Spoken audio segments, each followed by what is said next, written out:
Hi everyone, it's Bella here. I wanted to do this video on how I planned my trip to Yellowstone National Park for $209 in hotels by using Airbnb.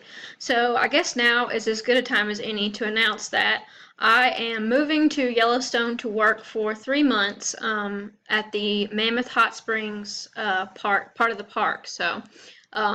I was a little worried about getting there because it is a cross-country trip for me. If you just take a look at this map of the U.S., I am coming from Alabama and then I'm traveling all the way to the Wyoming and Montana border up here.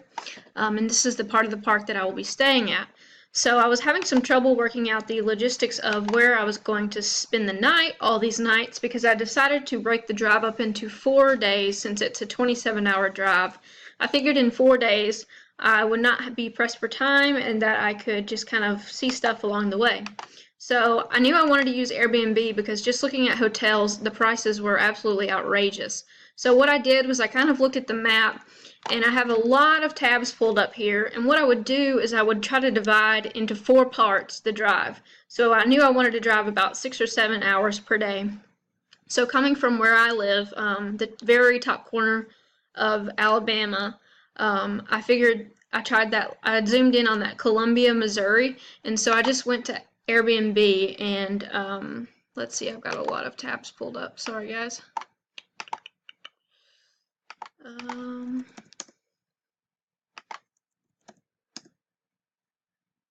Airbnb. Went to Airbnb and looked up Columbia because that's kind of the borderline of where I wanted to stay. And also, you need another tab to be pulled up to look at Norwood to Columbia. See, I already have it in my search function. And just kind of getting an idea, I found out that that was 7.5 hours, so that's good for my first day of driving. So I went to Airbnb and I just typed in Columbia, and it will be Columbia, Missouri. Missouri, sorry. I know you guys say it different. And then I found all the little different places available. Airbnb's website is not the greatest on the desktop. But anyways, in Columbia, I already have a place booked, but this is not for someone who is not comfortable staying in a private guest room in someone's home. You can get your own room, but it's going to be a lot more expensive. So the one that I booked is, let's see, Columbia, a private room, and I believe it was $40 including fees. Very, very cheap. But I mean, I just need a place to crash. I'm not looking for something super. Yeah, $40 including all fees.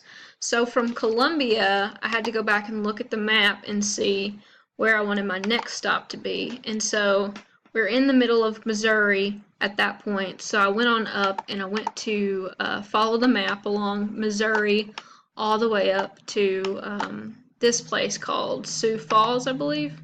Yeah, so I checked Sioux City first, and it was only like 4.5 hours from Columbia, so I wanted to drive about 7-hour average a day. So I went ahead and went to Sioux Falls, and then I would go in and I would type in Columbia, Missouri. I'm sorry, M-O,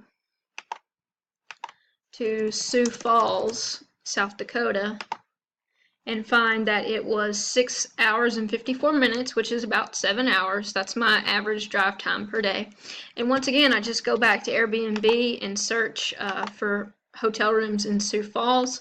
And I actually found a pretty reasonable one. This one was around $50, I believe.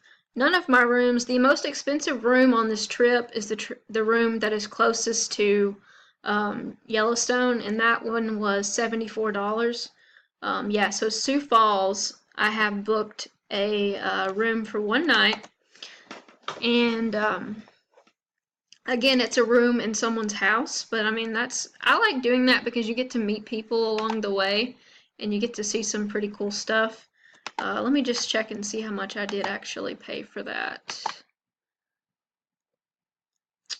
Yeah, it looks like $51 was the cost for this room in Sioux Falls. And so then I go back to my map and I say, okay, that's the middle of the drive. So we're doing a cross-country trip. Then we want to look at the whole thing.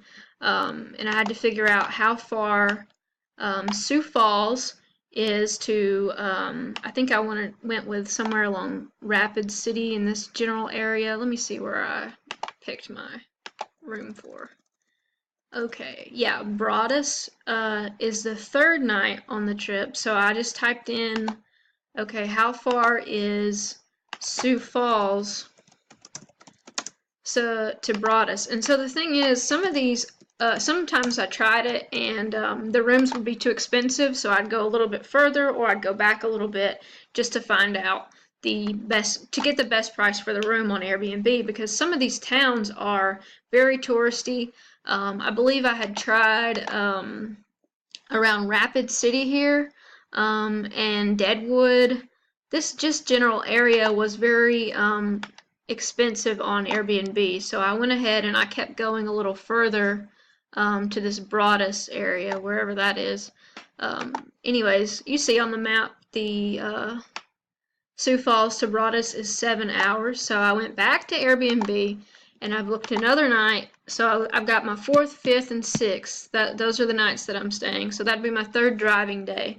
And then on my 4th driving day, I would be staying in Bozeman. So I would just look up how far is Bozeman to Broadus, or how far is Broadus to Bozeman. And I know this seems kind of irrelevant if you're not taking this trip, but it was sort of hard to plan all this out, especially trying to get a good price. It's easy to just be like, oh, I'm just going to book a hotel whenever I get there, or I'm just going to pull in somewhere. Well, you can't do that when you start getting close to a national park, because everything's going to be booked, or it's going to be $200 or $300 a night.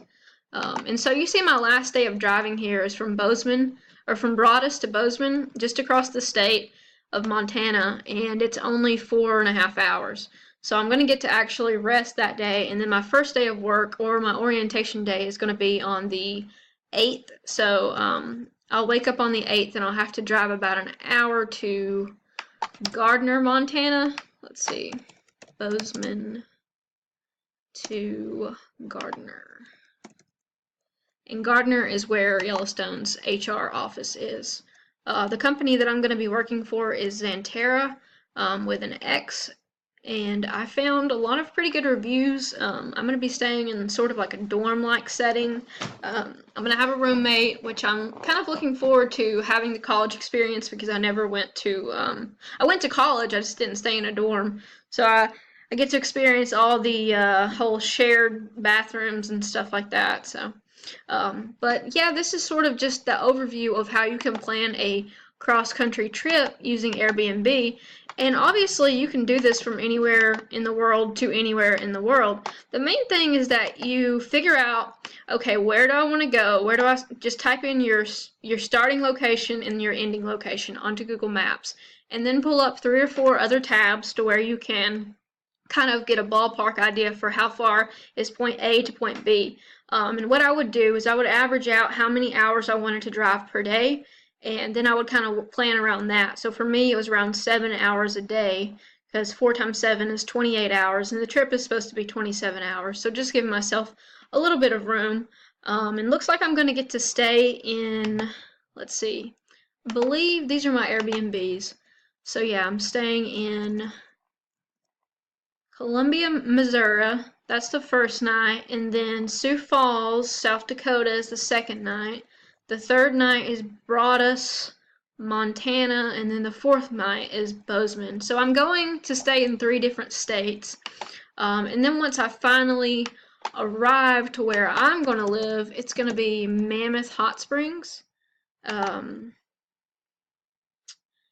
so that is going to be in Wyoming. Very tip corner of Wyoming. Their HR building is in Montana. I was a little confused by that at first. Yeah, it's right there on the little borderline. We can zoom in a bit. And I am going to be working there from August the 8th until October 11th. This is a seasonal position. that I'm taking to get away and have some fun and get some sales experience and hopefully meet a lot of cool people.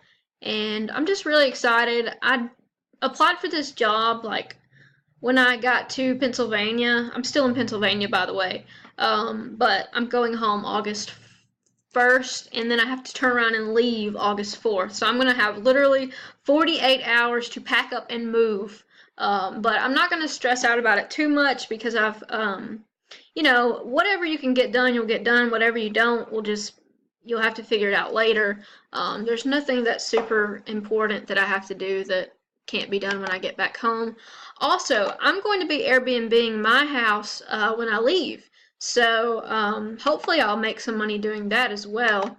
I've made pretty good money on Airbnb when I do it regularly. As I said in one of my other videos, I made $6,000 the first year that I did it.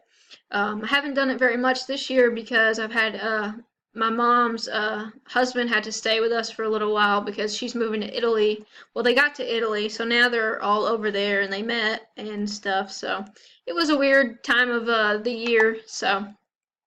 But yeah, it looks like I'm gonna have a pretty fun trip. The thing that I love about Airbnb, like I'm staying in all these people's homes. I'm gonna get to hang out and ask them stuff about the area and just kind of get that perspective of someone who lives there. So hopefully, if you guys are planning a trip, you'll consider to use Airbnb because altogether, guys, I only spent $209, including all fees and taxes, to get 4 nights. So I don't know where else you can get that kind of rate unless you stay in like a hostel or something. And the thing about this is that all of these people have reviews. All of these people are vetted by other Airbnb guests. Most of these people have over 40 reviews from people saying that their house is a good place to stay. So I'm super excited about my trip. If you are planning a cross-country trip or something like this, just remember not to get too stressed out about it and to just kind of take it one section at a time and break it down into parts. It makes it easier to look at it if you'll break it down into the days. And definitely try to use Airbnb ahead of time, because if you're booking like 2 or 3 days before, you're probably not going to be able to find a room as cheap. If you book about 2 weeks in advance, you have a lot better chance of finding those $40 and $50 rooms because they're not booked. So thanks for watching this video, guys. Hopefully it was helpful. And if you are going to work at Yellowstone, or if you know anyone who is, please leave a comment, or if you know anything about it, because I'm working for this company called Xanterra, and I have very high hopes that I'm going to have a good time and that it's going to be fun. So yeah, thanks for watching, guys. I appreciate it.